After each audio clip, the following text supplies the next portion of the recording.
মুসলমানদেরকে যদি বাঁচতে হয় তাহলে নতুন করে মুসলমানদের জন্য আলাদা জাতিসংঘ তৈরি করতে হবে।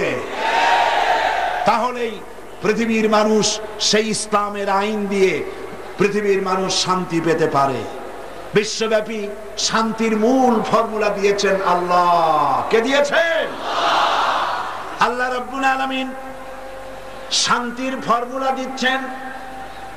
দুনিয়ায় কাফের বেঈমানেরা হাজারো জাতিসংঘ যদি বানায় শান্তি দিতে পারবে না।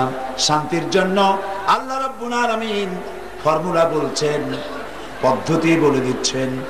তাআলাউ ইলা কালিমাতিন সাওয়াইন বাইনানা ওয়া বাইনাকুম আল্লা না'বুদা ইল্লাল্লাহ ওয়া লা নুশরিকা বিহি শাইআ। আল্লাহ পাক বলছেন, হে নবী আপনি বলেন, কুল তাআলাউ ইলা কালিমাতিন সাওয়াইন বাইনানা ওয়া বাইনাকুম। এসো হে আহলে কিতাব, হে খ্রিস্টান জগৎ, এসো তোমরা আর আমরা এমন একটা কথায় একীভূত হই, একত্রিত হই, যা তোমাদের জন্য আর আমাদের জন্য সমভাবে প্রযোজ্য। এমন একটা কথায় আমরা একত্রিত হই। সেই কথাটা কি? সেই কথা হলো আল্লাহ না'বুদা ইল্লাল্লাহ, আল্লাহ ছাড়া কারো দাসত্ব করব না। আল্লাহ ছাড়া কারো দাসত্ব করব না। আল্লাহ ছাড়া কারো গোলামি করব না। ওয়ালা নুশরিকা বিহি শাইআ, আর আল্লাহর সাথে কাউকে শরীক স্থাপন করব না। ওয়ালা ইয়াত্তাখিযা বা'দুনা বা'দান আরবাবাম মিন দুনিল্লাহ, আর আমরা পরস্পর পরস্পরকে প্রভু হিসাবে কেউ কাউকে গ্রহণ করব না। এই তিনটা ছিল ফর্মুলা। শান্তির ফর্মুলা কয়টি? তিনটি। এই তিনটি ফর্মুলা অনুযায়ী যদি দুনিয়া চলতে পারত, এই দুরবস্থার সৃষ্টি হতো না। আল্লাহ ছাড়া কারো দাসত্ব করব না। আজকে এই কথা কি আমরা মানি? জোরে বলেন, মানি না। আমরা এই কথা মুখে মানলেও কার্যত আমরা মানি না। আমাদের কোর্ট কাছারি, আমাদের আদালতে আল্লাহর আইন চলে। আমাদের আল্লাহর আইন, এই আইন দিয়ে আমাদের দেশে পার্লামেন্ট, আমার দেশের সেক্রেটারিয়েট, আমার দেশের ক্যান্টনমেন্ট, আমার দেশের শিক্ষাঙ্গন, আমার দেশের কলকারখানা, ক্ষেত খামার, অফিস আদালত আল্লাহর আইন অনুযায়ী চলে কি? সুতরাং অশান্তি হবে না, শান্তি কিভাবে হবে? 2 নম্বরের কথা হচ্ছে ওয়ালা নুশরিকা বিহি শাইআ, আল্লাহর সাথে কাউকে অংশীদার স্থাপন করো না, শরীক করো না। আল্লাহ পাক কোরআন শরীফে অন্যত্র বলেছেন, লা তুশরিক বিল্লাহ, আল্লাহর সাথে কাউকে অংশী স্থাপন করো না, শিরক করো না। ইন্নাশ শিরকা লাযুলমুন আযীম, শিরক হচ্ছে মস্ত বড় অপরাধ। এই শিরক আজকে দেশের রন্ধ্রে রন্ধ্রে পৌঁছে গিয়েছে, যায় না? সর্বত্র শিরক ছড়ানো আছে। এই শিরকের বিরুদ্ধে ঐক্যবদ্ধ হতে হবে। এই শিরকের মোকাবেলায় রুখে দাঁড়াতে হবে। আর কেউ কাউকে প্রভু বলে গ্রহণ করবে না। এটা করতে পারলে তাহলেই শান্তি প্রতিষ্ঠা হবে। ইনিল হুকমু ইল্লা লিল্লাহ আলা লাহুল খালকু ওয়াল আমরু, আইন এই পৃথিবী সৃষ্টি করেছেন যিনি, আইন চলবে তার। সৃষ্টিকার, সৃষ্টিকার, আইন চলবে কার? সৃষ্টি আল্লাহর, আইন চলবে সে আল্লাহ পাকের। তাহলেই শান্তি প্রতিষ্ঠা হবে, অন্যথায় শান্তি প্রতিষ্ঠার কোনো পথ নাই। আল্লাহ রাব্বুল আলামিন বলেছেন, وقاتلوهم حتى لا تكون فتنة ويكون الدين كله لله। লড়াই করো, সংগ্রাম করো ততক্ষণ পর্যন্ত, সেই পর্যন্ত লড়াই করো যতক্ষণ পর্যন্ত তোমাদের ফিতনা ফাসাদের শেষ শিকড়টুকুনো উঠে না যায়, ততক্ষণ পর্যন্ত লড়াই করতে থাকো। আল্লাহর দ্বীন কায়েম না হওয়া পর্যন্ত লড়াই করো, সংগ্রাম করো। যদি এই লড়াই তোমরা না করো, এই সংগ্রামে যদি অংশগ্রহণ না করো, ইল্লা তাফআলুহু তাকুন ফিতনাতুন ফিল আরদি ওয়া ফাসাদুন কাবীর, তাহলে বিরাট ভাঙন আর বিপর্যয় তোমাদেরকে পড়তে হবে। যদি বাঁচতে চাও তাহলে অন্যায়ের বিরুদ্ধে তোমাদেরকে রুখে দাঁড়াতে হবে, মজলুম জনতার পাশে গিয়ে দাঁড়াতে হবে। আর চেচনিয়ার মুসলমানদেরকে রাশিয়া পেট্রোল দিয়ে পুড়িয়ে পুড়িয়ে মুসলমানদেরকে মেরে শেষ করে ফেলছে। দুনিয়ার মুসলমানদের কোনো কথা নাই, আছে কথা? আছে কথা? 12 কোটি দেশের 12 কোটি জনগণের দেশ এই বাংলাদেশে একটা সরকার আছে না মরে গেছে? এই সরকারের পক্ষ থেকে একটি কথাও চেচনিয়ার পক্ষে রাশিয়ার বিরুদ্ধে বলার মতো সাহস এদের নাই। কাশ্মীরের মুসলমানদের উপরে নির্যাতন চলছে, তাও সেখানে দেখার কেউ নেই। আল্লাহ পাক এর জন্য বলেছেন, ওয়ামা লাকুম লা তুকাতিলুনা ফি সাবিলিল্লাহি ওয়াল মুস্তাদআফিনা মিনার রিজালি ওয়ান নিসা ওয়াল বিলদানিল্লাযীনা ইয়াকুলুনা রাব্বানা আখরিজনা মিন হাযিহিল ক্বরিয়াতিয যালিমি আহলুহা। ওয়ামা লাকুম, তোমাদের কি হয়েছে? কেন লড়াই করো না, সংগ্রাম করো না ওই সব নিপীড়িত নিগৃহীত জনগণের পক্ষে যারা নাকি চিৎকার করে বলছে, নির্যাতিত আবাল বৃদ্ধ বনিতা চিৎকার মেরে বলছে, রব্বানা আখরিজনা মিন হাযিহিল ক্বরিয়াতিয যালিমি আহলুহা, আয় আল্লাহ তাআলা এই জালিম অধ্যুষিত এলাকা থেকে আমাদেরকে বহিষ্কার করো, আমাদেরকে আশ্রয় দাও, তোমার পক্ষ থেকে আমাদের জন্য সাহায্যকারী পাঠাও। এই বলে যখন চিৎকার মারে তখন তোমরা তাদের পক্ষ সমর্থন করে কেন সংগ্রামে লিপ্ত হও না? আল্লাহ রাব্বুল আলামিন একথা কোরআন শরীফে বলেছে। বন্ধুগণ, আল্লাহর রাস্তায় জিহাদ, এই জিহাদ আল্লাহ পাক মুসলমানদের জন্য ফরজ করেছেন। কি করে দিয়েছেন? ফরজ করেছেন। এই জিহাদে রাসূল করিম সাল্লাল্লাহু আলাইহি ওয়াসাল্লাম নিজে অংশগ্রহণ করেছেন। যারা বলেন ধর্ম এবং রাজনীতি আলাদা, তাদের জানা দরকার রাসূলুল্লাহ রাষ্ট্র পরিচালনা করেছেন, তিনি জিহাদ করেছেন ময়দানে। করেছেন না জিহাদ? জিহাদ করেছেন, রক্ত দিয়েছেন, দান মুবারক শহীদ করেছেন উহুদের ময়দানে। বুখারী শরীফের কিতাবুল মাগাজিতে এসেছে, উহুদের ময়দানে রাসূল করিম সাল্লাল্লাহু আলাইহি ওয়াসাল্লামকে চতুর্দিক থেকে ঘিরে ফেলেছে কাফেরেরা। তার প্রতি তীর নিক্ষিপ্ত হয়েছে। হুজুরকে এই তীর থেকে রক্ষা করার জন্য সাহাবায়ে কেরাম চতুর্দিকে দাঁড়ায় গেছে।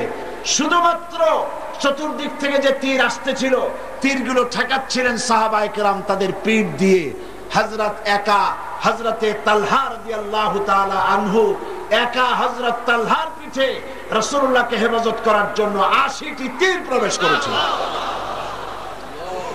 নবীজির দান মুবারক শহীদ হয়ে গেল। মাথার হেলমেট ভেঙে লোহার কড়া প্রবেশ করল। নবীজি জমিনের উপরে পড়ে গেলেন।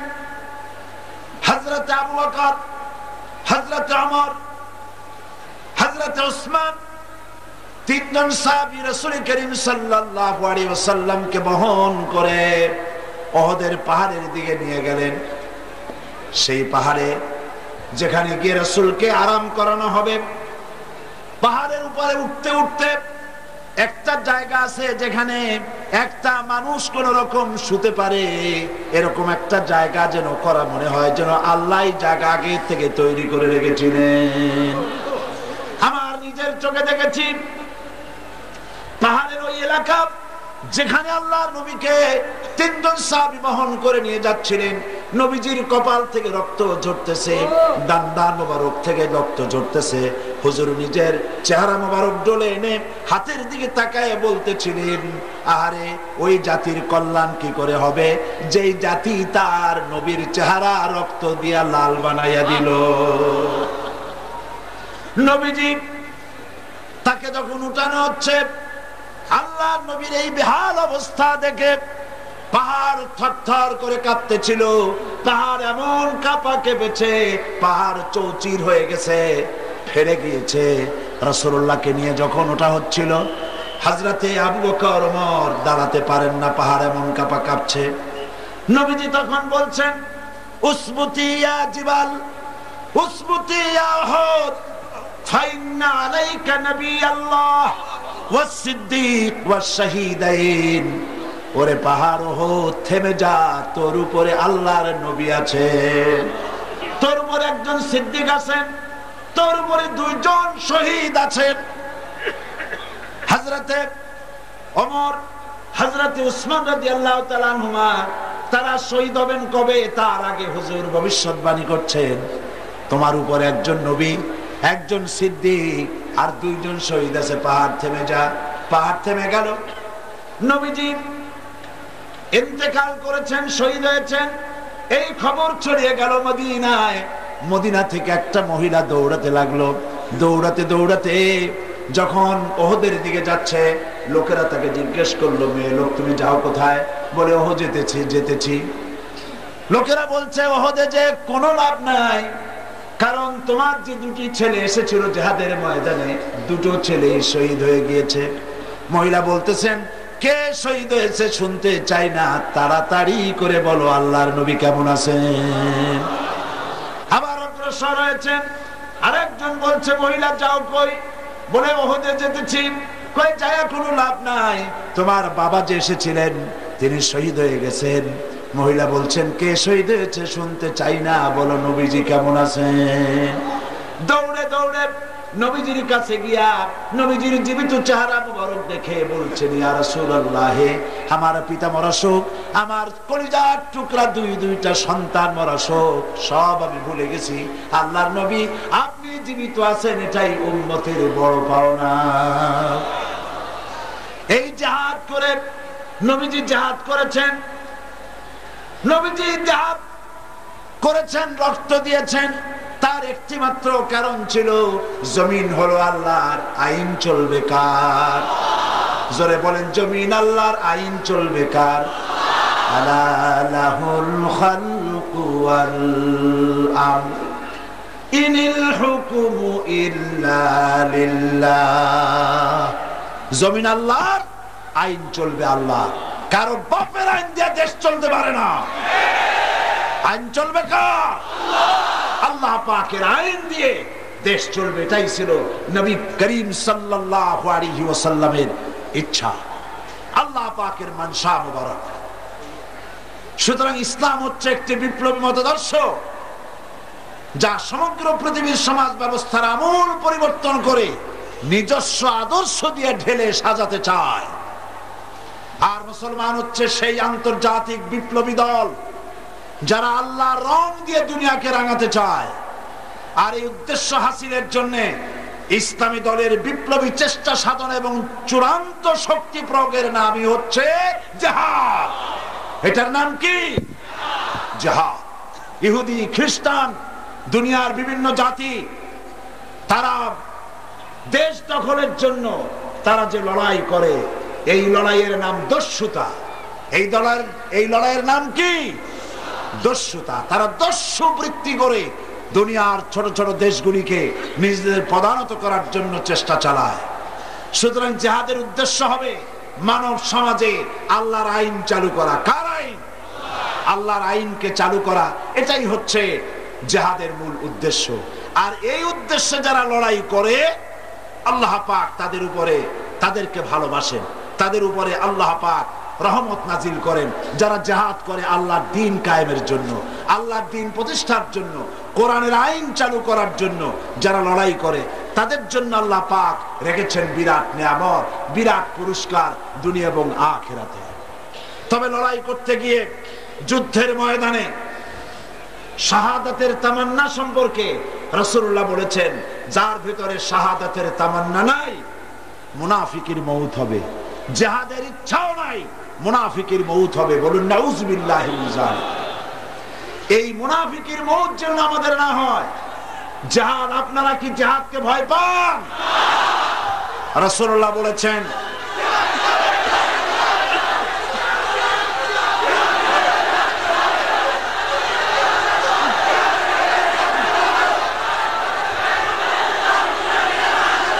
রাসূল করিম সাল্লাল্লাহু আলাইহি ওয়াসাল্লাম বলেছেন, রাসূল করিম সাল্লাল্লাহু আলাইহি ওয়াসাল্লাম বলেছেন, জিহাদের ময়দানে যে ব্যক্তি শহীদ হয়, শহীদি মউতের যন্ত্রণা তোমাদের ভেতরে কেউ কাউকে চিমটি দিলে সেই চিমটি কাটায় যে যন্ত্রণা, পিঁপড়ায় কাটায় যে যন্ত্রণা, শাহাদাতের মওতের এর থেকে বেশি যন্ত্রণা কিছুই নয়।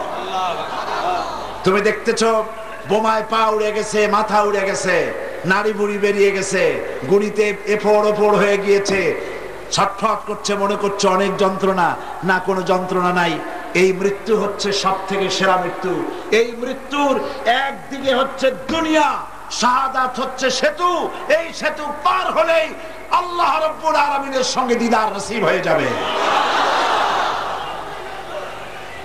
হযরতে বুখারী শরীফে এসেছে, বুখারী শরীফে এসেছে রাসূল করিম সাল্লাল্লাহু আলাইহি ওয়াসাল্লামের হিজরতের পর আব্দুল উজ্জা নামক এক যুবক, 20 বছরের যুবক, এতিম, চাচার কাছে তিনি প্রতিপালিত হচ্ছিলেন। তিনি রাসূলের হিজরতের পর চাচার কাছে গিয়ে বলছেন, চাচা, মুহাম্মদ সাল্লাল্লাহু আলাইহি ওয়াসাল্লামের সম্পর্কে আপনার ধারণা কি? তো বলছে, তিনি তো শেষ নবী বলি, তিনি বলেন, লোকেরাও বলে। আব্দুল উজ্জা বলছেন, আপনি কি মুসলমান হবেন? তিনি বলছেন, কখনোই না। ভাতিজা বলছেন, আমার তো ইচ্ছে ছিল আপনি মুসলমান হলে আমার জন্য ইসলাম কবুল করা সহজ হয়ে যায়। তা আপনি যখন ইসলাম কবুল করবেন না, তখন আপনাকে সাক্ষী রেখে আমি বলছি, আমি আর ধৈর্য ধারণ করতে পারছি না। আমি ঘোষণা করলাম, সাক্ষী আপনি থাকুন। আল্লাহকে সাক্ষী রেখে বলছি, আমি আর কাফের রইলাম না, আমি মুসলমান হয়ে গেলাম। লা ইলাহা ইল্লাল্লাহু মুহাম্মাদুর রাসূলুল্লাহ। জোরে পড়েন, লা ইলাহা ইল্লাল্লাহ, লা ইলাহা ইল্লাল্লাহ, লা ইলাহা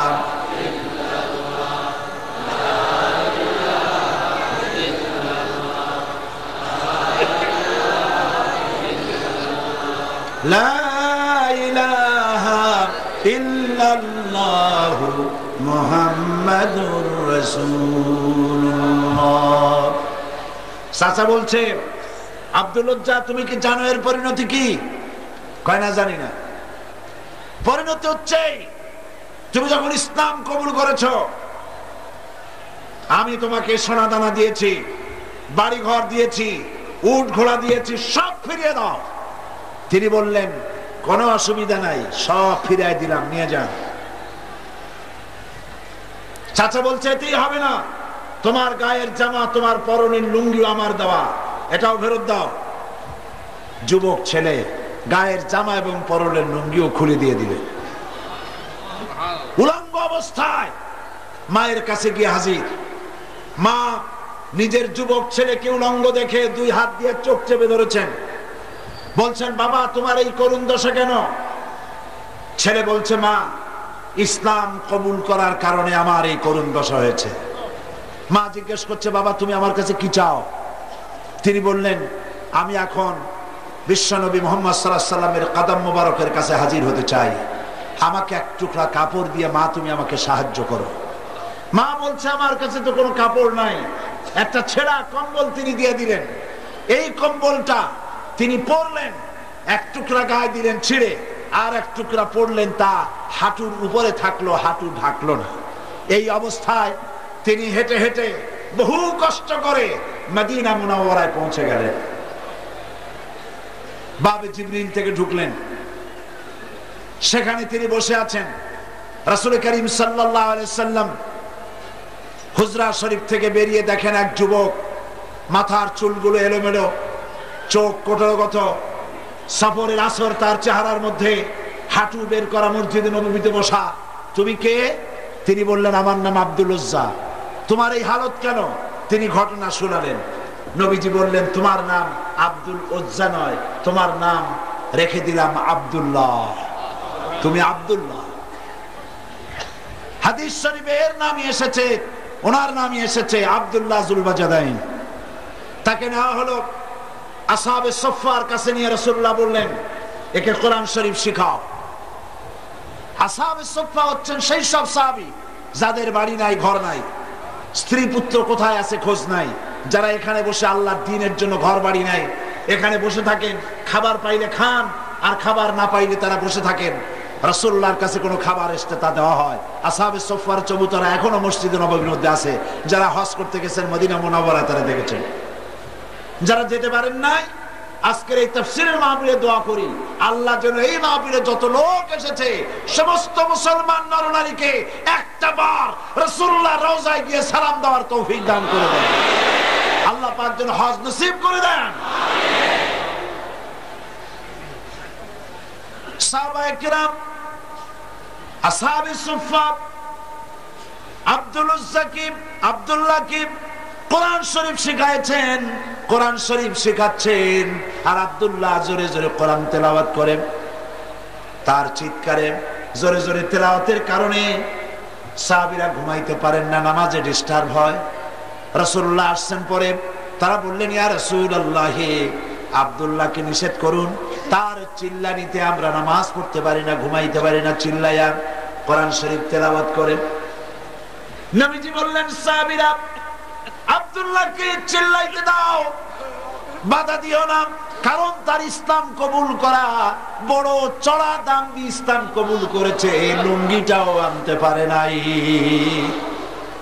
ইত্তাবসারে তাবুকের যুদ্ধের দামামা বেজেছে, রোমানদের সঙ্গে লড়াই হবে। নবীজি তাবুকের যুদ্ধের জন্য, জিহাদের জন্য চাঁদা চাইলেন। যার কাছে যা আছে আল্লাহর দ্বীন প্রতিষ্ঠার জন্য চাঁদা দাও। এই চাঁদা দেওয়া মাদ্রাসায়, মসজিদে, ইসলামের জিহাদে চাঁদা দেওয়া নতুন ব্যাপার নয়। আল্লাহর নবী নিজে ইসলামের জন্য টাকা চেয়েছেন, পয়সা চেয়েছেন। নবীজি যখন নিজে টাকা চেলেন, মেয়ে লোকেরা গলার হার খুলে দিলেন, কানের দুল, নাকের ফুল সব খুলে রাসূলের কদমের উপরে ছেড়ে দিতে লাগলেন। টাকা পয়সা সোনাদানার স্তূপ হয়ে গেল। হুজুর এদিক ওদিক তাকায় বলেন, সাহাবীরা সবাইকে তো দেখে আমার আবু বকর কোথায়? হযরতে আবু বকর একটা খুঁটির আড়ালে দাঁড়ানো ছিলেন। তাকে যখন হুজুর ডাকলেন, সিদ্দিক আকবর রাদিয়াল্লাহু তাআলা আনহু তিনি খামের আড়াল থেকে বেরিয়ে আসলেন, হাতে ছোট্ট একটা থলি। সেই থলিটা হুজুরের হাতে তুলে দিলেন। নবীজি থলির মুখ খুলে ঢাললেন, কয়েক কেজি গম পড়লো আর কয়েকটা দিরহাম। হুজুর হযরত আবু বকরের দিকে তাকায় দেখেন, হযরত আবু বকরের চোখের পানি দাড়ি ভিজে ভিজে পড়ছে। নবীজি জিজ্ঞেস করলেন, আবু বকর, আল্লাহর নবী হযরত আবু বকরের এই দৃশ্য দেখে উপস্থিত সাহাবীদেরকে বললেন, ও সাহাবীরা, তোমরা আজকে সবাই মিলে তাবুকের জিহাদের যে চাঁদা দিয়েছো, যে সাহায্য করেছো, তোমাদের সকলের দানের তুলনায় আল্লাহ পাকের কাছে আবু বকরের দানের মর্যাদা বেশি হয়ে গেছে। তারা প্রশ্ন করলেন, তা কেমনে হলো? মনে মনে চিন্তা করলেন। নবীজি তাদের মনের অবস্থা বুঝতে পেরে আল্লাহ পাকের নবী জিজ্ঞেস করলেন, অমুক অমুক সাহাবী, তোমরা কি দিয়েছো আর বাড়িতে কত আছে?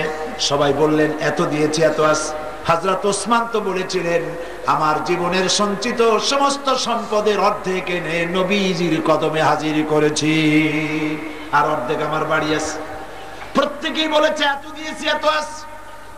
হযরত আবু বকরকে যখন নবীজি জিজ্ঞেস করলেন, আবু বকর, তুমি কত দিয়েছো আর বাড়িতে কত আছে? হযরত আবু বকর রাদিয়াল্লাহু তাআলা আনহু বলছেন, ইয়া রাসূলুল্লাহ, আল্লাহ রাব্বুল আলামিনের কসম করে বলি, আবু বকরের ঘরে জাগতিক সম্পদ বলতে যা বোঝায় সবটুকু এনে নবীজির কদম মুবারকে হাজির করে দিয়েছি আমার ঘরে। এখন আল্লাহ তার রাসূল ছাড়া কোনো জিনিস বাকি নাই। হযরতে আব্দুল্লাহ এই দানের অবস্থা দেখলেন, নিজে কিছুই দিতে পারেন নাই। যুদ্ধে রওনা করলেন নবীজি ৩০,০০০ সৈন্য নিয়ে। আল্লাহর নবী রওনা করেছেন তাবুকের দিকে, আর কাফের রোমান সৈন্যরা এসেছে ২ লাখ। তারা কয় লাখ?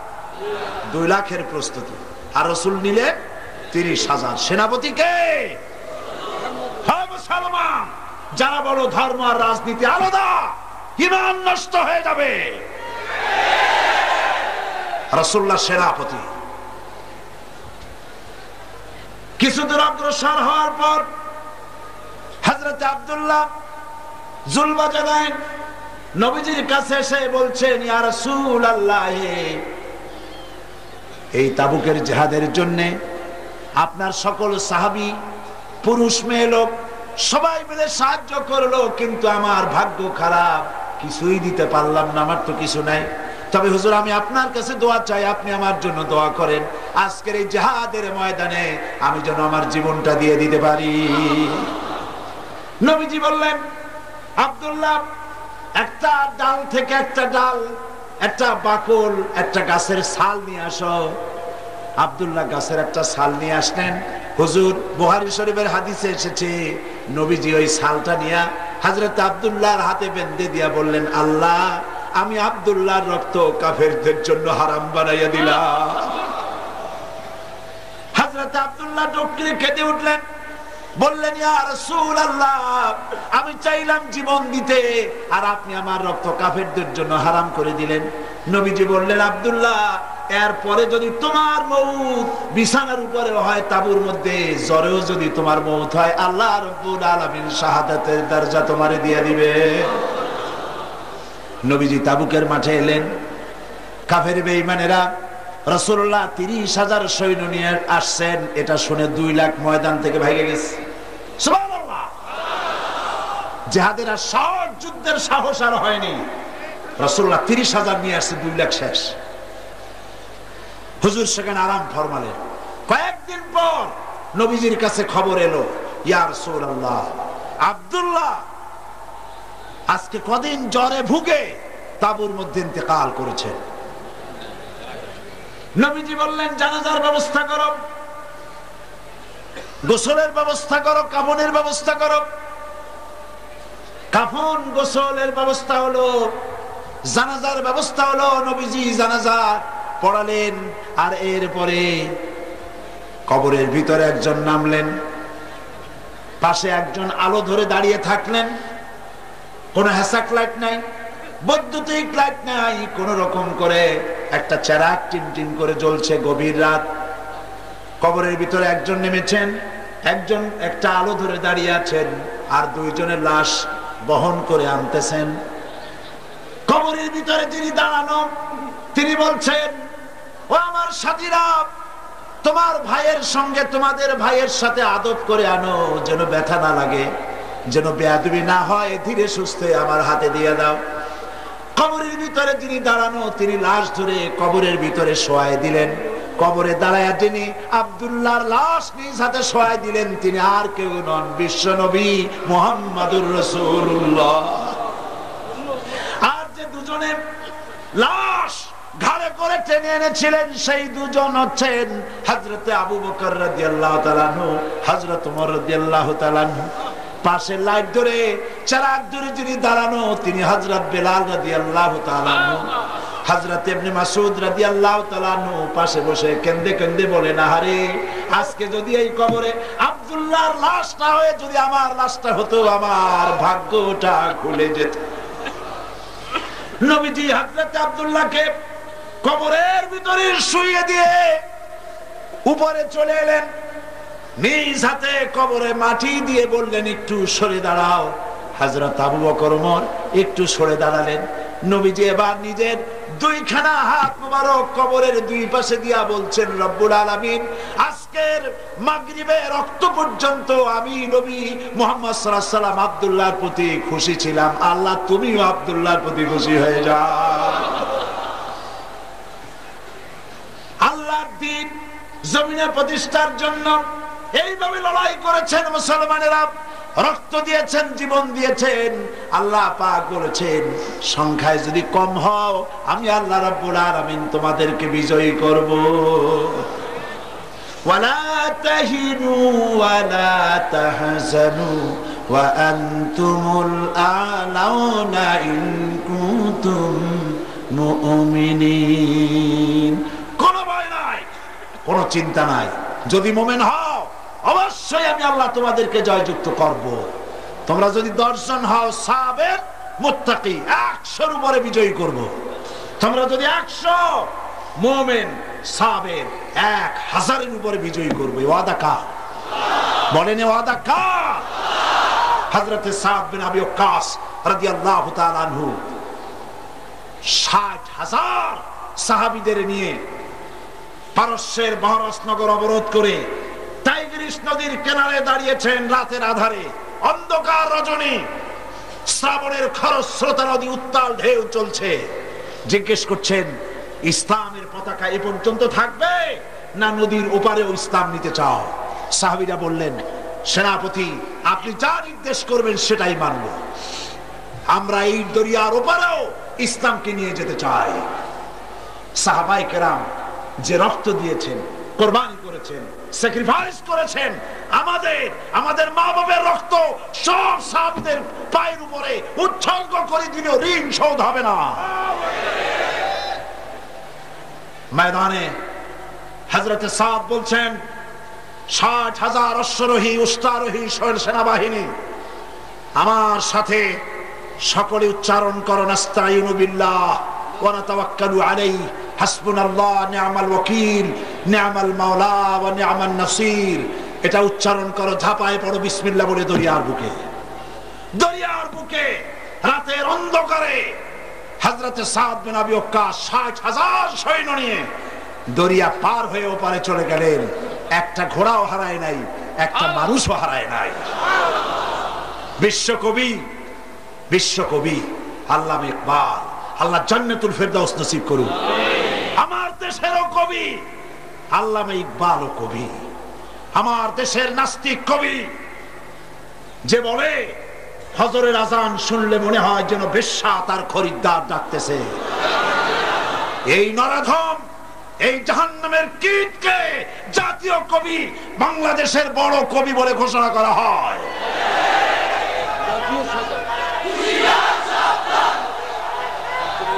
আল্লামা ইকবাল রাহমাতুল্লাহ আলাইহি, আমি তার জন্য শুধু দোয়াই আসে। তার প্রত্যেকটা শের আমার কাছে মনে হয় কোরআনের জীবন্ত তাফসীর হয়ে বেরোচ্ছে।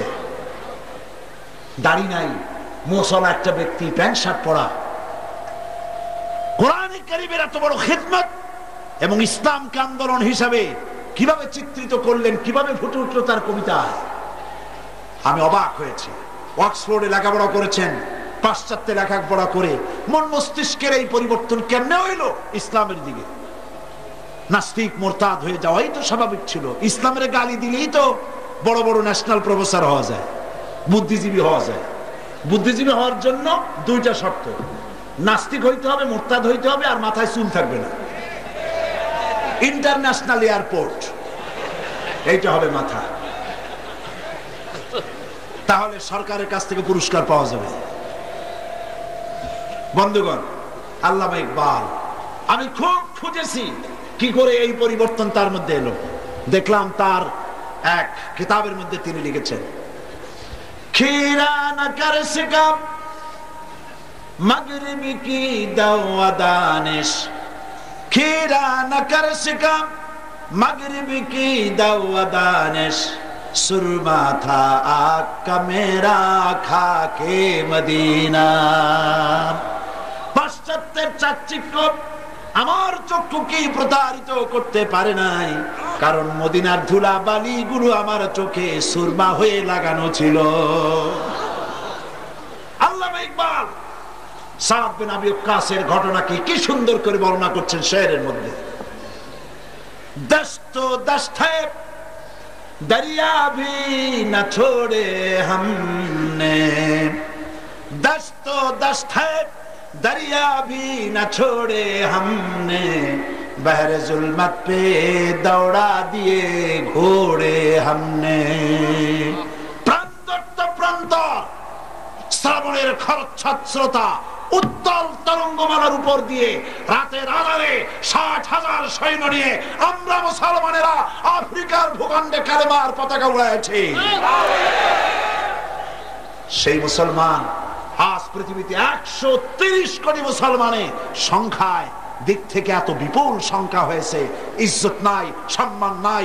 তারা আজকে ইজ্জত, সম্মান, ঈমান সব হারাচ্ছে। হযরতে সাদ যখন চলে গিয়েছেন আফ্রিকার ভূখণ্ডে, তাকে সেই জায়গার শাসকরা জঙ্গলের কাছে জায়গা করেছে, এখানে থাকেন।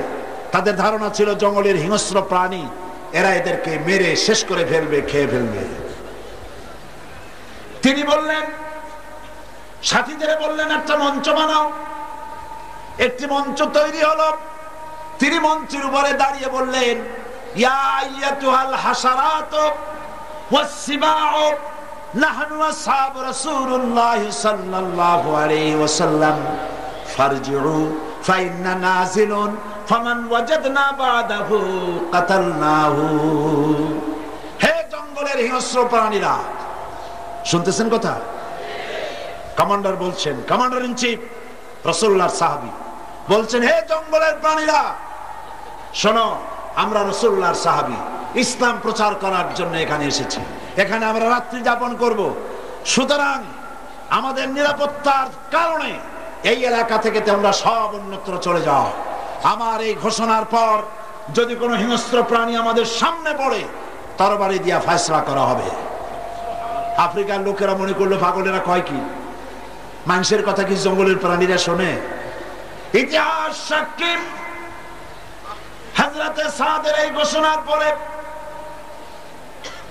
স্থানীয় লোকেরা তাকিয়ে দেখলো, বাঘের লাইনে বাঘ, সাপের লাইনে সাপ, সিংহের লাইনে সিংহ, যার যার আন্ডা বাচ্চা কাঁধে করে মুখে করে সব এই এলাকা ছেড়ে অন্যত্র চলে গেল।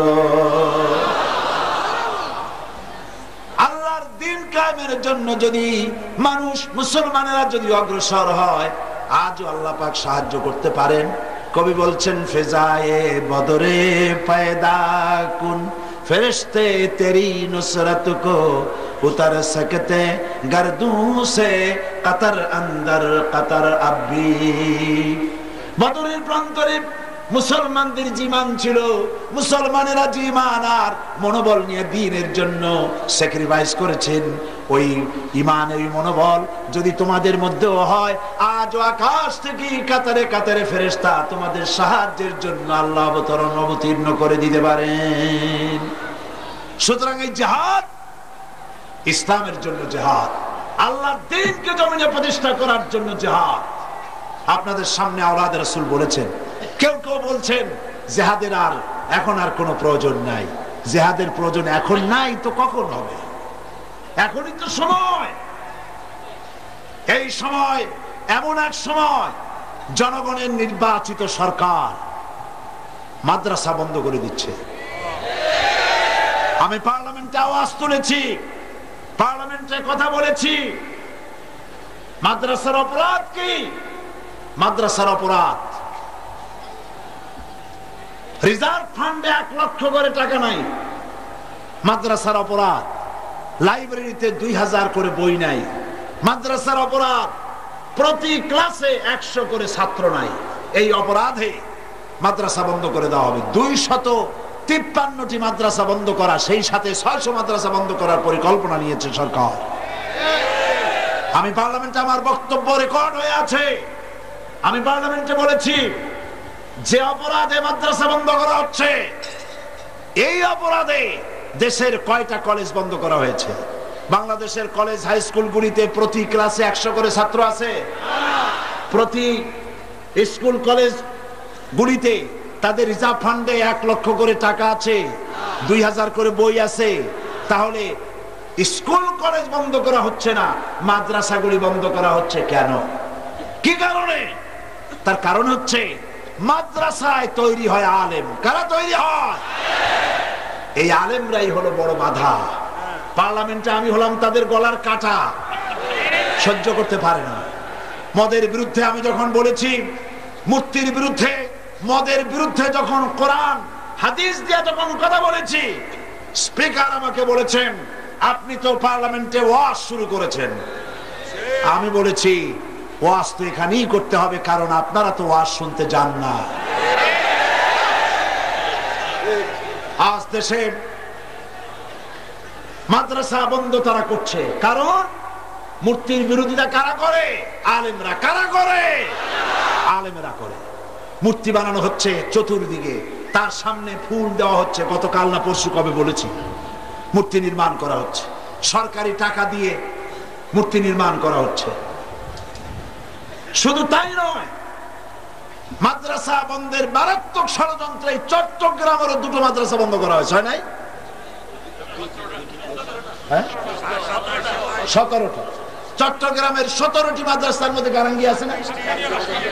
সাতকানিয়া, বাঁশখালী, গারাঙ্গিয়া, এইসব মাদ্রাসা বন্ধ করা হচ্ছে। এই মাদ্রাসা নাকি ভুয়া। এই মাদ্রাসাগুলি, গারাঙ্গিয়া মাদ্রাসা ভুয়া। গারাঙ্গিয়া মাদ্রাসা যদি ভুয়া হয় তাহলে বর্তমান সরকার বড় ভুয়া।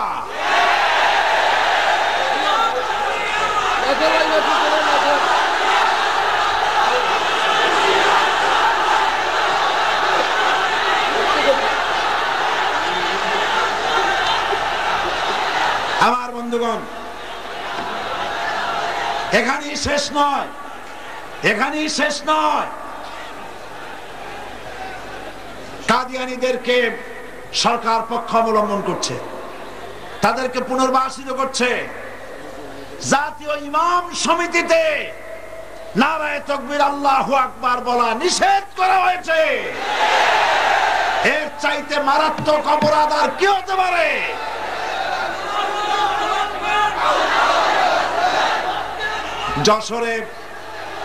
যশোরে উদীচীর সমাবেশে বোমা বিস্ফোরণ হলো, কাজী আরেফ নিহত হলেন।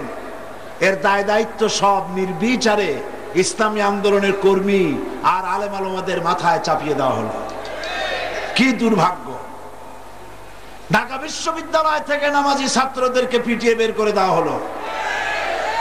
ঢাকা বিশ্ববিদ্যালয়ের ছাত্রী হলে ছাত্রীরা কোরআনের প্রশিক্ষণ নেয় বলে তাদের সামনে কোরআন ছিঁড়ে নিক্ষেপ করা হলো।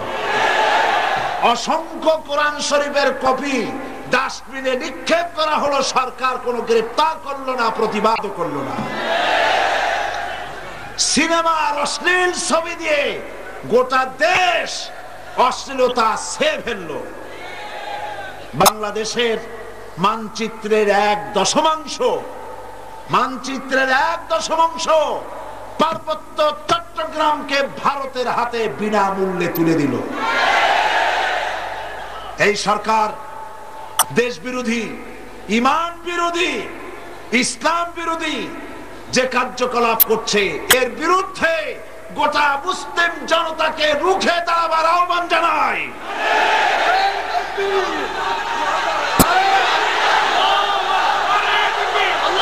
এই জিহাদ নফল নয়।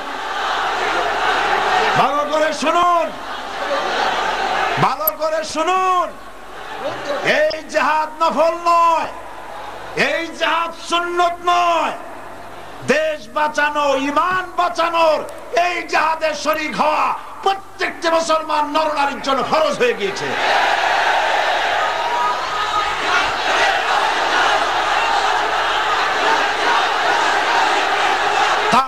শক্তির বিরুদ্ধে,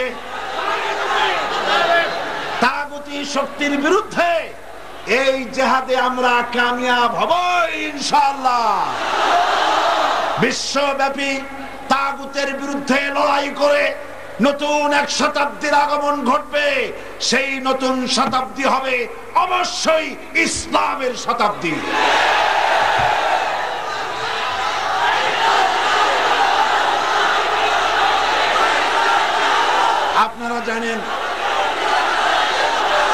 আপনারা জানেন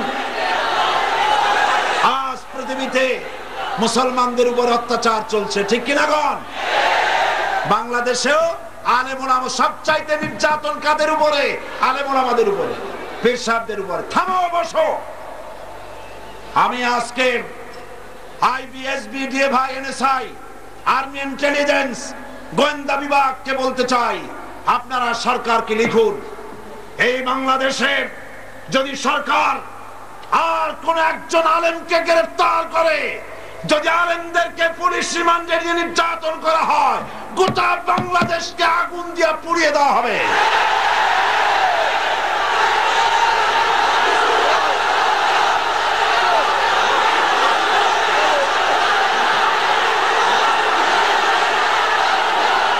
বসুন,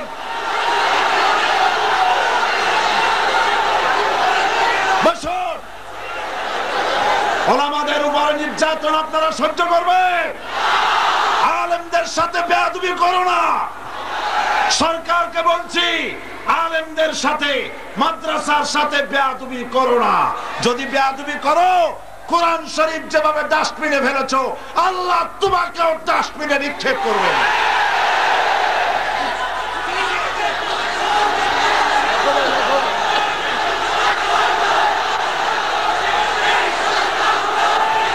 আজ অত্যাচার চলছে কাশ্মীরে। ও মুসলমানেরা শোনো, অত্যাচার কাশ্মীরে, অত্যাচার চেচনিয়ায়, বসনিয়ায়, আফগানে, ইরিত্রিয়ায়, সোমালিয়ায়, সারা পৃথিবী জুড়ে মুসলমানদের উপর অত্যাচার চলছে। তোমরা কি ভয় পাইছো? আপনারা কি ভয় পেয়েছেন? এই অত্যাচার এর মধ্য দিয়ে আমি দেখতে পাচ্ছি নতুন সূর্যের হাতছানি। এই অত্যাচারের মধ্য দিয়ে নতুন দিনের আগমন ঘটবে ইনশাআল্লাহ। আমি বলে থাকি, মায়ের প্রসব যন্ত্রণা, মায়ের ডেলিভারির সময় যে প্রসব যন্ত্রণা হয়, এই যন্ত্রণা মায়ের জন্য, গর্ভবতী মায়ের জন্য গজব নয়, এটা রহমত। এটা কি? রহমত। কারণ যদি প্রসবের সময় বেদনা না হয়, তাহলে আর্টিফিশিয়াল পেইন সৃষ্টি করার জন্য ডাক্তাররা ইনজেকশন করে। তাতেও যদি না হয়, সিজারিয়ান করে বাচ্চা বের করতে হয়, ঠিক না? তাহলে বেদনা হওয়াটা কি? আল্লাহর রহমত। এই বেদনা যখন হয়, গর্ভবতী মা কাঁদে, তার স্বামী কাঁদে, শ্বশুর কাঁদে, মা বাবা কাঁদে। কাঁদলেও এই কান্দা কোনো দুঃখের কান্দা না, কষ্ট হচ্ছে সেজন্য কান্দে, কিন্তু কান্দা কোনো দুঃখের কান্দা না। মনের মধ্যে একটা আনন্দ থাকে, আমার বৌমার, আমার স্ত্রীর, আমার বোনের, আমার মেয়ের যে কষ্ট হচ্ছে, এই কষ্টের মধ্য দিয়ে এক ফালি চাঁদের হাসি আমরা উপহার পাবো, একটা বাচ্চা উপহার পাবো। সুতরাং আজ পৃথিবীর কুমুরি শক্তির অত্যাচারে পৃথিবীর প্রসব যন্ত্রণা শুরু হয়েছে। পৃথিবীর এই প্রসব যন্ত্রণার মধ্য দিয়ে আগামী 31শে ডিসেম্বর রাত 12টা 1 মিনিটের পর যে নতুন দিনের উদয় হবে, 1 জানুয়ারি সকাল বেলায় যে সূর্য দিতে হবে, সেই সূর্য ধর্ম নিরপেক্ষতাবাদের জন্য নয়, সেটা সমাজতন্ত্রের জন্য নয়, জাতীয়তাবাদের জন্য নয়, নাস্তিকের জন্য নয়, মুরতাদের জন্য নয়, সেই সূর্য উদয় হবে আল্লাহর কোরআন শরীফের জন্য।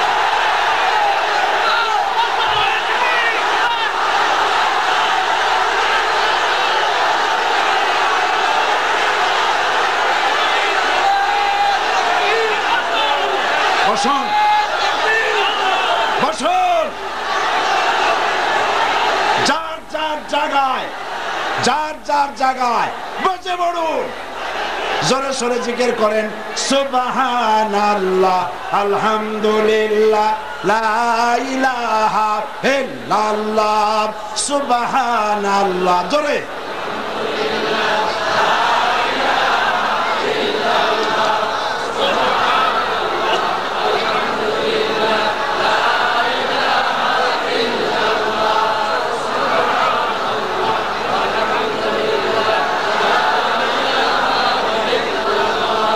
সুবহানাল্লাহ, আলহামদুলিল্লাহ, লা ইলাহা ইল্লাল্লাহ, সুবহানাল্লাহ, আলহামদুলিল্লাহ, লা ইলাহা ইল্লাল্লাহ, মুহাম্মাদুর রাসূলুল্লাহ। বসুন, কেউ দাঁড়িয়ে থাকবেন না, আর কেউ হাঁটবেন না, হেঁটে যাওয়ার জায়গা নাই। আপনি মুসলমানদেরকে পাড়ায় যাবেন না, কবিরা গুনাহ হবে। বসুন, যে যেখানে দাঁড়ায় আছে জামা ধরে বসায় দেন, বেয়াদবির জায়গা না, আল্লাহর জান্নাতের টুকরায় পরিণত হয়ে গেছে প্যারেড ময়দান। খবরদার হাঁটবেন না। আমার মুসলমান ভাইরা, আমি আপনাদের সামনে খুব স্পষ্ট করে কথা বলতে চাই, কারণ আমি জানি না আগামী বছর এই মাঠে আপনাদের সাথে আমার দেখা হতেও পারে, নাও হতে পারে।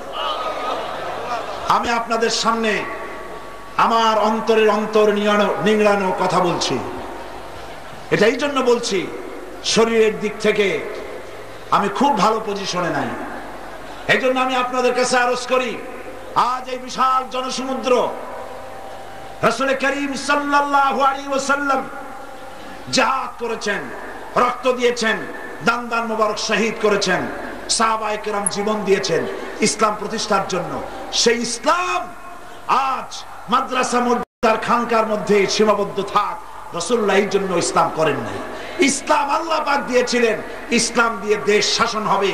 দেশের বঙ্গভবন থেকে শুরু করে ক্যান্টনমেন্ট, পার্লামেন্ট, আইন, কোর্ট কাছারি, শিক্ষাঙ্গন, অফিস আদালত, সব জায়গায় আইন চলবে কিসে? চিল্লায় বলো। সে আইন প্রতিষ্ঠার জন্য আমাদেরকে ঐক্যবদ্ধ হতে হবে, প্রয়োজনে রক্ত দিতে হবে, জীবন দিতে হবে, রুখে দাঁড়াতে হবে। জেলের পরোয়া করি না, জরিমানার পরোয়া করি না। জেল, ফাঁসি আমাদের পায়ের জুতার ফিতা।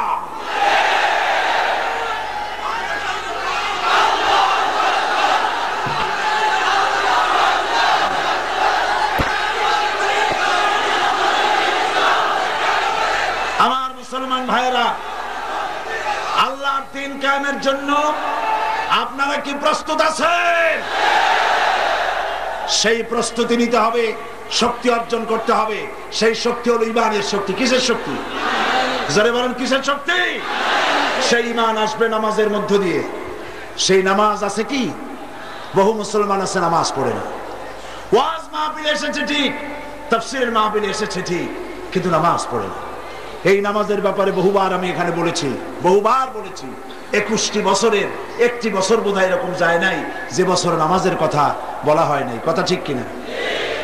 আজও বলি, নামাজ যদি না পড়ে, রাসূলুল্লাহ বলেছেন লা দীনা লিমান লা সালাত লাহু, তার কাছে দ্বীন নাই, ঈমান নাই যার কাছে নামাজ নাই।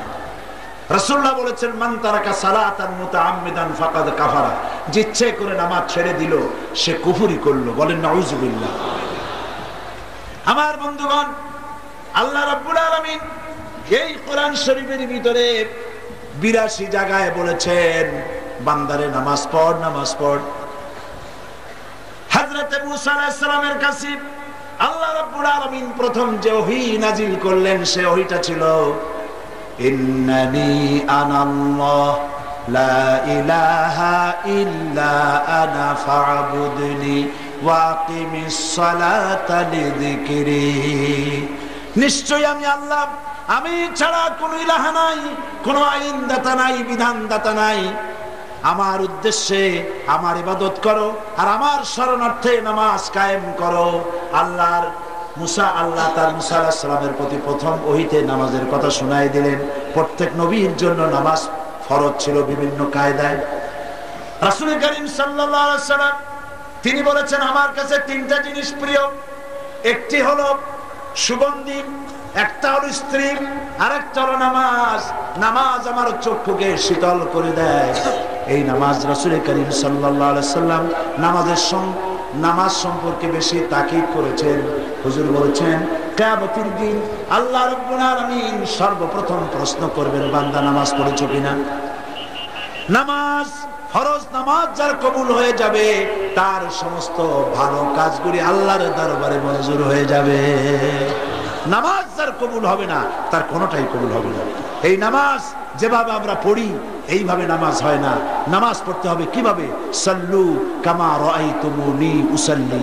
নামাজ পড়ো সেইভাবে যেভাবে আমাকে পড়তে দেখো। আমাকে কে? রাসূল করিম সাল্লাল্লাহু আলাইহি ওয়াসাল্লাম। হুজুর যেভাবে নামাজ পড়েছেন সেইভাবে নামাজ পড়তে হবে। রাসূলুল্লাহর নামাজ কিরকম সেই ব্যাপারে একটা বই আছে, আপনারা কিনে নিয়ে যাবেন যদি দোকানে পান। রাসূলুল্লাহর নামাজ, রাসূলুল্লাহর নামাজ বইয়ের নাম হচ্ছে, এই বইটা আপনারা কিনবেন। এটা হচ্ছে শেখ নাসিরউদ্দিন আলবানী, এই পৃথিবীর বর্তমান বিশ্বের শ্রেষ্ঠ হাদিস বিশারদ, ইন্তেকাল করেছেন। আল্লাহ পাক তাকে জান্নাতুল ফেরদাউসের মেহমান বানিয়ে দিন। তার লেখা এই বইটি বাংলা অনুবাদ করা আছে, কারা করেছে আমি জানি না। আপনারা পারলে এই বইটা নিয়ে যাবেন। রাসূলুল্লাহর নামাজ কিরকম ছিল ওইভাবে নামাজ আদায় করবে। নামাজ আপনার ঈমানকে মজবুত করবে, নামাজ আপনার প্রাণকে ঠান্ডা করবে, নামাজ আপনার দুনিয়াকে ঠিক করবে, নামাজ আপনার সমাজকে ঠিক করবে, আপনার রাষ্ট্রকে ঠিক করবে। নামাজ আপনাকে জাহান্নাম থেকে বাঁচাইয়া জান্নাতের ভিতরে পৌঁছায় দিবে। রাসূলুল্লাহ ইন্তেকাল করলেন, জীবনের শেষ নামাজটিও আদায় করার জন্য দুইজন সাহাবীর কাঁধের উপরে ভর করে আগাচ্ছেন, আর পা মুবারক উঁচু করতে পারতেছেন না, পা হেঁচড়ে টেনে যাচ্ছেন। মেম্বারের উপরে দাঁড়িয়ে বললেন, হে উপস্থিত জনতা, আল্লাহ রাব্বুল আলামিন এই পৃথিবীতে তার এক বান্দাকে দুনিয়ার সব নিয়ামত দিতে চেয়েছিলেন, কিন্তু সেই বান্দা দুনিয়ার সমস্ত নিয়ামতকে পরিত্যাগ করে আল্লাহর সাথে দিদার করা পছন্দ করেছে। সাহাবায়ে কেরাম বুঝতে পারেন নাই কার কথা তিনি বলছেন। হযরত আবু বকর রাদিয়াল্লাহু তাআলা আনহু তিনি কাঁদতেছিলেন। তিনি বুঝতে পেরেছেন এই পৃথিবীর সমস্ত জাগতিক সম্পদ আল্লাহ রাব্বুল আলামিন তার হাবিবকে দিতে চেয়েছেন, আর তার হাবিব আমাদেরকে তিন করে খুব শীঘ্র বিদায় হয়ে যাবেন। নবীজি নামাজ আদায় করে হুজরা শরীফে ঢুকলেন। মারাত্মক জ্বর, মাথায় যন্ত্রণা, ছটফট করছেন। জ্বরে একবার বেহুশ হয়ে যান, আর একবার হুশে আসেন। হুশে এসে হযরতে আয়েশার কাছে প্রশ্ন করছেন, আয়েশা, মসজিদে নববীতে এখন কি হচ্ছে? হযরতে আয়েশা বলছেন, ইয়া রাসূলুল্লাহ, মসজিদে নববীর ভিতরে সাহাবায়ে কেরাম বহুক্ষণ অপেক্ষা করে তারপরে আমার আব্বার ইমামতিতে তারা নামাজ পড়তেছে, আর তারা নামাজের ভিতরে কাঁদতেছে। তাদের ধারণা হয়েছে আল্লাহর নবীর পিছনে নামাজ পড়ার বুঝি তাদের কিসমতে হবে না। নবীজি বললেন, আয়েশা, মসজিদের দিকের দরজাটা খুলে দাও। দরজা খোলা হলো। হুজুর মাথা উঁচু করে মসজিদের ভিতরে নামাজের দৃশ্য দেখে আবার শুয়ে পড়লেন। হযরত আয়েশা দেখেন হুজুরের চোখের কোনা দিয়া পানি বেয়ে পড়ছে। হযরত আয়েশা প্রশ্ন করলেন, ইয়া রাসূলুল্লাহ, নামাজের দৃশ্য দেখে কাঁদছেন কেন? হুজুর বলেন, আয়েশা রে, এটা কোনো দুঃখের পানি নয়, এটা তৃপ্তির পানি। আজকে যে জামাত দেখলাম, নামাজ আদায় করতে দেখলাম, এই নামাজ আদায় করার জন্য, নামাজ জামাতে আদায় করার জন্য, নামাজ কায়েম করার জন্য তায়েফের ময়দানে বহুত রক্ত আমার শরীর থেকে ঝরেছে। উহুদের ময়দানে দান শহীদ হয়েছে, সাহাবায়ে কেরাম জীবন দিয়েছেন। এরপরে যে জামাত কায়েম হলো, এই দৃশ্য দেখে আমার মনে বড় তৃপ্তি হলো। পৃথিবী যতদিন থাকবে আমার উম্মতেরা এভাবে নামাজ আদায় করবে। রাসূলুল্লাহ আবার বেহুশ হয়ে পড়লেন। সাহাবায়ে কেরাম মসজিদ থেকে আজ আর কেউ বের হয় না, সকলে কাঁদছেন। সবার ধারণা আজকের রাত রাসূলুল্লাহ আজকের রাত কাটাবেন না, হয়তো রাতের ভিতরে ইন্তেকাল করবেন। আর ঘরের ভিতরে স্ত্রীরা কাঁদতেছেন। রাত দ্বিপ্রহরের পরে হুজুরের চোখ খুলে গেল, তাকিয়ে দেখেন মা ফাতেমা সবচাইতে বেশি কাঁদতেছেন। হুজুর ফাতেমাকে কাছে ডাকলেন, কানে কানে কি যেন বললেন। হযরত ফাতেমার কান্না বন্ধ হয়ে গেল। হযরত আয়েশা হযরত ফাতেমাকে ডেকে বললেন, মা, তোমার আব্বা তোমাকে কি বললেন যাতে তোমার কান্না বন্ধ হয়ে গেল? হযরত ফাতেমা বলেন, আম্মাজি, আমার আব্বা আমার কানে কানে বললেন, মা, তোমার কান্না আমার সহ্য হয় না, কেঁদো না। আমি তোমাকে সুসংবাদ দেই, আমার ইন্তেকালের পরে সকলের আগে তোমার সাথে আমার দেখা হয়ে যাবে। হযরত ফাতেমা বলেন, মা, আমি বুঝতে পেরেছি রাসূল ইন্তেকালের পরে, আমার আব্বা জানের ইন্তেকালের পরে আত্মীয় স্বজনের মধ্যে আমার ইন্তেকাল আগে হবে, আর আমার আব্বার সঙ্গে আমার দিদার নসিব হয়ে যাবে। রাসূলুল্লাহ আবার বেহুশ হয়ে পড়লেন। ফজরের আখ্যান দিয়ে হুজুরের চোখ খুলে গেল। তাকিয়ে বললেন, জিবরাইল কাছে এসো, জিবরাইল কাছে এসো। হযরত জিবরাইল, আসসালামু আলাইকা ইয়া রাসূলুল্লাহ বলে হুজুরের কাছে হাজির হলেন। বললেন, আল্লাহর নবী, আল্লাহ পাক আমার মাধ্যমে আপনাকে সালাম জানিয়েছেন, আর রব্বুল আলামিন আপনার কাছে জানতে চেয়েছেন আপনি কেমন আছেন। অবশ্য আপনার শরীরের খবর আপনি যা জানেন আল্লাহ তার থেকে অনেক ভালো জানেন, তবু আপনার মুখ থেকে আল্লাহ জানতে চেয়েছেন। নবীজি বলেন, জিবরাইল, আমি বড় কষ্টের মধ্যে আছি, বড়ই কষ্টের ভিতরে আছি। হযরত জিবরাইল তিনি বলছেন, ইয়া রাসূলুল্লাহ, তাকিয়ে দেখুন আমার পেছনে এক ফেরেশতা দাঁড়ানো আছে। দুনিয়ার শুরু থেকে নিয়ে এই পর্যন্ত কোন মানুষের কাছে যাওয়ার জন্য অনুমতি চায় নাই, আজ অপেক্ষা করতেছে আপনার অনুমতির জন্য। এই ফেরেশতার নাম মালাকুল মউত। রাসূলুল্লাহ হযরত মালাকুল মউতকে কাছে ডাকলেন। মালাকুল মউত এসে বলছেন, ইয়া রাসূলুল্লাহ, এই পৃথিবীতে কোন মানুষের কাছে কোনদিন আমি পারমিশন চাই নাই। আল্লাহ পাক আজকে আমাকে বলেছেন আপনার জান কবজের জন্য আমি যেন আপনার পারমিশন চাই। আপনি পারমিশন দিলে আপনার জান কবজ করব। রাসূলুল্লাহ বলছেন, আমি যদি তোমাকে ফিরে যেতে বলি তাহলে কি হবে? তিনি বললেন, আপনি যদি আমাকে ফিরে যেতে বলেন, আল্লাহ রাব্বুল আলামিন আমাকে সেভাবেই নির্দেশ দিয়েছেন। হযরত জিবরাইল বলেন, ইয়া রাসূলুল্লাহ, অথচ আল্লাহ রাব্বুল আলামিন আপনার দিদারের ইন্তজার করতেছে। নবীজি বললেন, আজরাইল, মালাকুল মউত, তুমি তোমার দায়িত্ব পালন করো। মালাকুল মউত তার দায়িত্ব পালন করার জন্য এগিয়ে এসেছেন। নবীজি তখন জিজ্ঞেস করছেন, আয়েশা কথা শোনো, ওই যে সোনা ছিল, সোনার খবর কি? হযরত আয়েশা বলছেন, হুজুর কোন সোনা? হুজুর বললেন, ওই যে 6টা টুকরা ছোট্ট ছোট্ট সোনার টুকরা ছিল, সেগুলি কি করেছো? হযরত আয়েশা বলছেন, হুজুর সেগুলি আমি খুব গোছায়া যত্ন করে রেখেছি। হুজুর বলছেন, যত্ন করার কোনো প্রয়োজন নাই, এক্ষুনি সোনার ছোট্ট টুকরাগুলি আল্লাহর হস্তে খয়রাত করে দাও। আল্লাহর নবী মুহাম্মদ আল্লাহর কাছে এমত অবস্থায় উঠতে চায় না যে তার ঘরে জাগতিক কোনো সম্পদ আছে। রাসূল করিম সাল্লাল্লাহু আলাইহি সাল্লামের জান কবজ শুরু হয়ে গেল।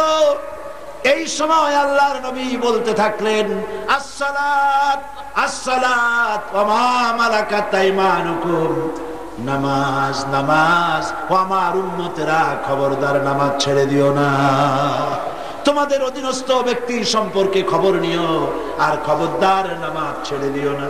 আমার বন্ধুগণ, এই বিশাল জনসমুদ্রকে আহ্বান জানাই যে নবী ইন্তেকালের সময়ও নামাজের কথা স্মরণ করলেন। যিনি জামাইয়ের কথা মনে করেন নাই, মেয়ের কথা মনে করেন নাই, নাতির কথা মনে করেন নাই, নামাজের কথা ইন্তেকালের সময়ও বলে গেলেন, আসসালাত আসসালাত, নামাজ নামাজ। সেই নামাজ মুসলমানেরা কেমনে ছেড়ে দাও? সপ্তাহে একবার জুমার নামাজ পড়ে, অথবা বছরে 2 ঈদের নামাজ পড়ে, জামাতে নামাজ পড়তে যায় না। কি কপাল পোড়া! মসজিদে আজান দেয়, হাইয়া আলাস সালাত, এসো নামাজের দিকে। আপনি প্রশ্ন করবেন, নামাজের দিকে আসলে কি হবে? মুয়াজ্জিন তখন বলে, হাইয়া আলাল ফালাহ, এসো কল্যাণের দিকে। নামাজের দিকে আসলেই তোমার কল্যাণ হবে, তোমার কপাল খুলে যাবে। ও মুসলমানেরা, 5 ওয়াক্ত নামাজ আর ছেড়ে দেবে না, এ ওয়াদা কি করতে পারো? এই বিশাল জনসমুদ্রকে কোরআন সাক্ষী রেখে আল্লাহর দরবারে দুহাত উঁচু করতে বলি। সবাই বলেন, ইয়া আল্লাহ, আজকের এই পবিত্র মাহফিলে তোমারে সাক্ষী করে, তোমার পবিত্র নামে কসম করি, শপথ করি, ওয়াদা করি, যতদিন পর্যন্ত মালাকুল মউত আমার মাথার কাছে না আসতেছে, ততদিন পর্যন্ত ফরজ নামাজ, ফরজ রোজা আর ছেড়ে দেব না, আর ছেড়ে দেব না, আর ছেড়ে দেব না। এবার চিৎকার দিয়া সবাই বলেন, ইয়া আল্লাহ, আমার আজকের এই ওয়াদা আমার মৃত্যু পর্যন্ত পালন করার তৌফিক দাও। আমিন ইয়া রাব্বাল আলামিন। হাত নামা। নামাজ নামাজ নামাজ। মনে থাকবে ভাইরা? মনে থাকবে? আমার মায়েরা, আমার বোনেরা, খবরদার নামাজ ছেড়ে দিবেন না। 5 ওয়াক্ত নামাজ সঠিকভাবে আদায় করবেন। মনে রাখবেন, এই জীবন শেষ নয়, আর একটা জীবন আসবে। সেই জীবনের নাম কি? পরকাল। সেই জীবনের নাম কি? পরকাল। সেই পরকালে আমাদের উঠতে হবে নাকি হবে না? ডিসি সাহেব, এসপি সাহেব, মন্ত্রী সাহেব, প্রেসিডেন্ট সাহেব, যে সাহেব হন, আল্লাহর কাছে জবাবদিহি করতে হবে, হবে না? মিছিলের মধ্যে নেমে যেসব ম্যাজিস্ট্রেটরা অর্ডার দেন অহেতুক মানুষদেরকে পিটাবার জন্য, আপনি জানেন কে অপরাধী, সেই অপরাধীকে ধরেন না, নিরপরাধ লোকগুলিকে ধরে ধরে জেলখানায় পৌঁছায় দেন চাকরি বাঁচাবার জন্য। মনে রাখবেন, আল্লাহ আছেন, আল্লাহ আছেন না, আল্লাহ আছেন না। তুমি সরকারের হুকুম মেনে সরকারি দলের লোক ছেড়ে দিয়া নিরপরাধ লোক ধরে জেলে নিয়ে পিটাও, মনে রাখবা আল্লাহ তোমাকে তোমার চাকরি খুয়াইয়া তোমার ছেলে মেয়েকে খয়রাতি ভিক্ষুক বানায় দেবে। নিরপরাধ লোকের গায়ে হাত দিও না। সুতরাং আমি প্রশাসনকে বলি, ডিসি, এসপি, বিবেকের বিরুদ্ধে যদি কাজ করতে হয় এই চাকরি করবেন না। বিবেক, আপনার বিবেক কি বলে? নিরপরাধ লোকদেরকে অত্যাচার করা বিবেক আপনাকে বাধা দেবে। সরকারের কথা শুনতে গেলে যদি বিবেকের বিরুদ্ধে কাজ করতে হয়, অন্যায় পদক্ষেপ নিতে হয়, এমন চাকরি করার চাইতে পানের দোকানদারি করে খান। আমি আজ পরকালের জবাবদিহির জন্য এই বিশাল জনতাকে বলছি, কিয়ামতের দিন আপনি, আমি, প্রধানমন্ত্রী, প্রেসিডেন্ট আর রিকশাওয়ালা, কুলি মজুর, ঠেলাওয়ালা সকলকে কিয়ামতে আল্লাহর দরবারে উঠতে হবে। হবে না? হবে না? হবে। এই পৃথিবীতে রাষ্ট্রীয় কায়দায় কামানের গুলি মারিয়া যতই রাষ্ট্রীয় মর্যাদার সাথে দাফন করা হোক, প্রধানমন্ত্রী, প্রেসিডেন্ট জারি করো না কেন, আর্মি দিয়া সেলুট মারতে পারো, মরিয়া দেখো ফেরেশতারা কি দিয়া সেলুট মারে, কি দিয়ে মারে, ভালোভাবে দেখতে পারবা।